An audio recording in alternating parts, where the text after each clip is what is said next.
Hi everyone, welcome back to flavours with Subha. இன்றைக்கி வந்து ஒரு சூப்பரான வாழைப்பூ வச்சு ஒரு பிரியாணி தான் நான் செஞ்சு காமிக்க போகிறேன். ரொம்ப ரொம்ப டேஸ்டியாக இருக்கும். ரொம்ப ஈஸியான ஒரு ரெசிபி. இது வந்து நீங்கள் லஞ்ச் பாக்ஸ்க்கெல்லாம் கூட பேக் பண்ணி கொடுக்கலாம். ரொம்ப நல்லாயிருக்கும். ஸோ இப்போ வாங்க இது எப்படி பண்ணுறதுன்னு பார்க்கலாம். இப்போ ஃபஸ்ட்டு வந்து இந்த பிரியாணி பண்ணுறதுக்கு ஒரு ஜாரில் வந்து நான் கொஞ்சமாக சின்ன வெங்காயம் சேர்த்துக்கிறேன். அது கூடவே வந்து கொஞ்சமாக பச்சை மிளகா. இந்த பிரியாணிக்கு பார்த்தீங்கன்னா பச்சை மிளகா தான் காரமே. ஸோ உங்கள் காரத்துக்கு ஏற்ற மாதிரி சேர்த்துக்கோங்க.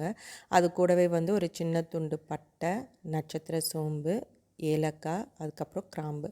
இப்போ இது எல்லாத்தையும் வந்து கொஞ்சம் கொரன்னு அரைச்சிக்கோங்க. நான் இதில் இஞ்சி பூண்டு போடுறதுக்கு மறந்துட்டேன். ஸோ அதனால் மறுபடியும் இஞ்சி பூண்டு கொஞ்சம் சேர்த்துட்டு இதையும் வந்து கொஞ்சம் நல்லா கொரன்னு அரைச்சி எடுத்துக்கோங்க.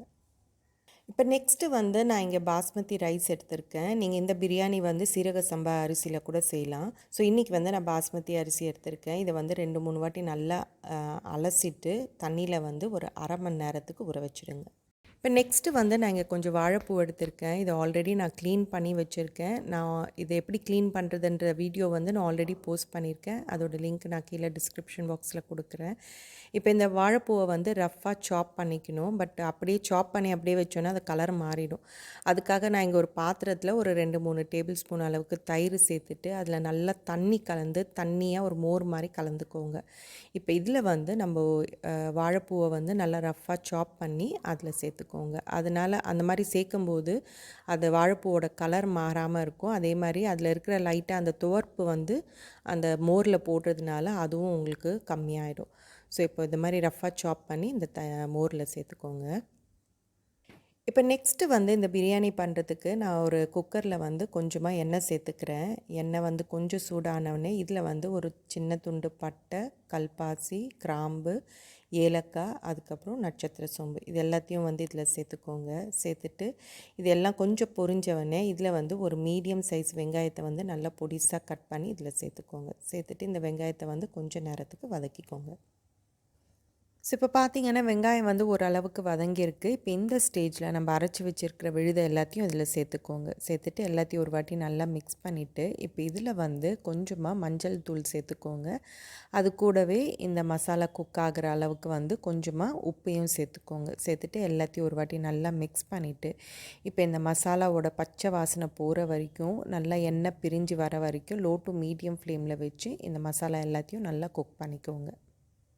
இப்போ பார்த்தீங்கன்னா மசாலாவோட பச்சை வாசனைலாம் போய் கலர் மாறி எண்ணெய்லாம் நல்லா பிரிஞ்சு வந்திருக்கு. இப்போ இந்த ஸ்டேஜில் இதில் வந்து கொஞ்சமாக தயிர் சேர்த்துக்கோங்க.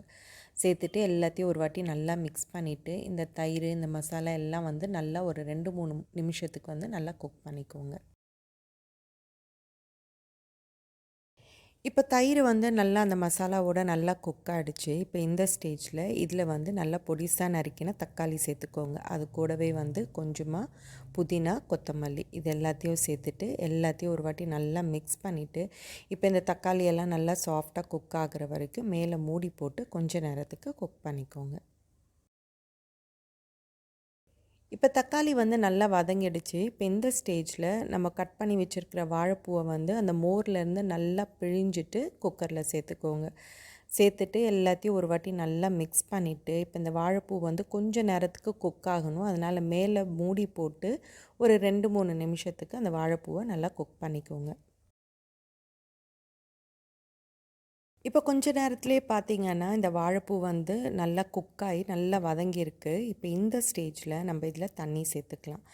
நான் வந்து 2 கப்பு அரிசிக்கு வந்து இங்கே வந்து 3½ கப் அளவுக்கு தண்ணி சேர்த்துக்கிறேன். அதாவது 1 கப்புக்கு வந்து 1.25 கப் அளவுக்கு நான் இதில் தண்ணி சேர்த்துக்கிறேன்.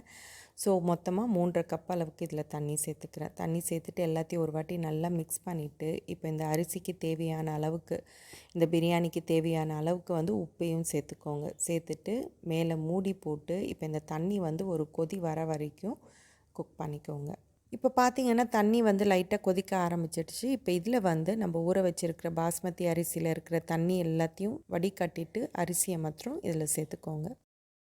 இப்போ அரிசி எல்லாத்தையும் சேர்த்துட்டேன். இப்போ இதை ஒரு கரண்டியை வச்சு லைட்டாக மிக்ஸ் பண்ணிக்கோங்க. இப்போ இதில் கடைசியாக வந்து உங்களுக்கு வேணும்னா நீங்கள் இதில் கொஞ்சமாக நெய் சேர்த்துக்கலாம். அது கூடவே வந்து கொஞ்சமாக லெமன் ஜூஸ் சேர்த்துக்கோங்க. இன்றைக்கி என்கிட்ட லெமன் இல்லாததுனால நான் லெமன் ஜூஸ் சேர்க்கல. நீங்கள் பண்ணும்போது கொஞ்சமாக இதில் சேர்த்துட்டு எல்லாத்தையும் ஒரு வாட்டி நல்லா மிக்ஸ் பண்ணிவிட்டு மேலே மூடி போட்டு மீடியம் டு ஹை ஃப்ளேமில் 2 விசில் ஃபுல்லாக வந்து 3வது விசில் வரும்போது நீங்கள் ஆஃப் பண்ணிவிடுங்க. அப்படி இல்லைன்னா மீடியம் ஃப்ளேமில் வச்சு ஒரு 10லேருந்து 12 நிமிஷம் வச்சு குக் பண்ணிக்கோங்க. ஸோ ஸ்டவ் ஆஃப் பண்ணிவிட்டு எப்போவுமே ப்ரெஷர் வந்து ஃபுல்லாக ரிலீஸ் ஆனவுடனே ஓப்பன் பண்ணுங்கள். இப்போ பார்த்தீங்கன்னா நம்மளுடைய சூப்பரான வாழைப்பூ பிரியாணி வந்து ரெடி ஆகிடுச்சு. நல்லா உதிரி உதிரியாக ரைஸ் ஒன்றுத்துக்கு ஒன்றும் ஒட்டாமல் நல்லா ஃபுல்லாக குக் ஆகி சூப்பராக வந்திருக்கு. ஸோ இப்போ இதை வந்து நம்ம சர்வ் பண்ணலாம். ஸோ இவ்வளோதான் ஒரு டேஸ்டியான வாழைப்பூ பிரியாணி வந்து ரெடி ஆகிடுச்சு. இது கூட வந்து பொட்டேட்டோ ஃப்ரை, சிப்ஸு, ராய்த்தா இதெல்லாம் வச்சுட்டு சாப்பிட்டிங்கன்னா சூப்பராக இருக்கும். ஸோ இதே மாதிரி வீட்டில் நீங்களும் ட்ரை பண்ணி பாருங்கள். இது லஞ்ச் பாக்ஸ்க்கும் சூப்பராக இருக்கும். ஸோ செஞ்சு பாருங்கள். செஞ்சு பார்த்துட்டு எப்படி வந்திருக்குன்னு சொல்லுங்கள். ஸோ இதோட இந்த வீடியோ முடியுது. நெக்ஸ்ட்டு வேறு ஒரு இன்ட்ரெஸ்டிங்கான வீடியோவோட உங்களை பார்க்குறேன். என்னோடய வீடியோஸ் எல்லாம் உங்களுக்கு பிடிச்சிருந்ததுன்னா மறக்காமல் ஃப்ளேவர்ஸ் வித் சுபாக்கு சப்ஸ்கிரைப் பண்ணுங்கள் அண்ட் ஷேர் பண்ணுங்கள். தேங்க்யூ.